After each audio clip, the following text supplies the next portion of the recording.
Assalamualaikum warahmatullahi wabarakatuh.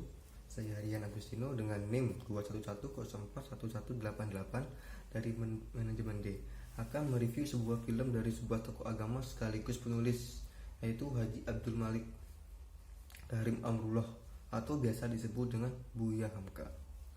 Film Buya Hamka pada volume pertama lebih berfokus pada kehidupan Abdul Malik Karim Amrullah atau Buya Hamka saat aktif menjadi pengurus Muhammadiyah, tepatnya di Makassar.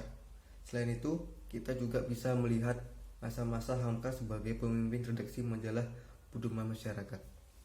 Namun, kehidupan Hamka tak bisa lepas dari berbagai konflik, termasuk kedatangan Jepang ke Indonesia. Pada volume pertama ini, periode di mana Hamka menjadi pengurus Muhammadiyah di Makassar dan berhasil memberikan kemajuan yang pesat pada organisasi tersebut. Hamka juga mulai menulis sastra, koran, dan cerita romannya. Banyak disukai oleh para pembaca. Salah satu hasilnya yaitu buku yang berjudul Tenggelamnya Kapal Van der Weeks adalah sebuah buku yang ditulis oleh Buya Hamka. Buku ini mengisahkan persoalan adat yang berlaku di Minangkabau dan perbedaan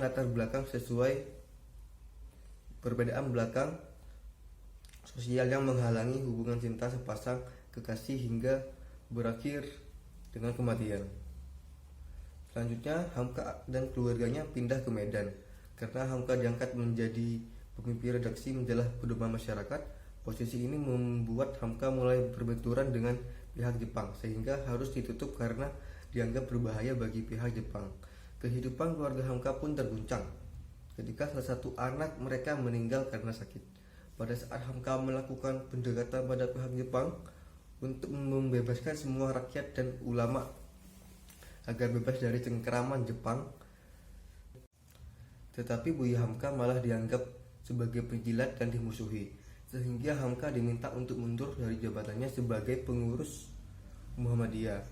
Sebagai bagian pertama, film ini rasanya ingin mencoba memperkenalkan sosok Buya Hamka kepada penonton awam dari masa ia menjadi tokoh agama yang penting di wilayah Makassar dan juga Pulau Sumatera. Hanya saja, pengenalan sosok Buya Hamka dari film ini terasa kurang mendetail. Menonton film ini rasanya hanya seperti membaca riwayat hidup singkat Hamka pada buku sejarah. Penjelasan dari setiap masalah kehidupan yang muncul serta penyelesaiannya nggak pernah terasa dijelaskan secara detail sepanjang filmnya. Hasilnya, konflik yang ada dalam film ini terasa tidak lengkap dari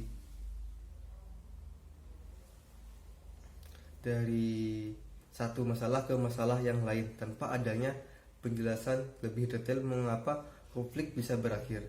Hal ini juga cukup membuat penokohan Buya Hamka sebagai karakter utama kurang terasa mendalam. Bagi film yang mempunyai durasi 109 menit, film ini pun terasa terlalu buru-buru untuk mengakhiri ceritanya. Momen yang paling menarik sepanjang film ini benar-benar baru mulai terasa menjelang endingnya. Itu pun sudah termasuk trailer 2 volume berikutnya yang terlihat jauh lebih menjanjikan secara cerita dan konflik. Sekian dari saya akhiri. Wassalamualaikum warahmatullahi wabarakatuh.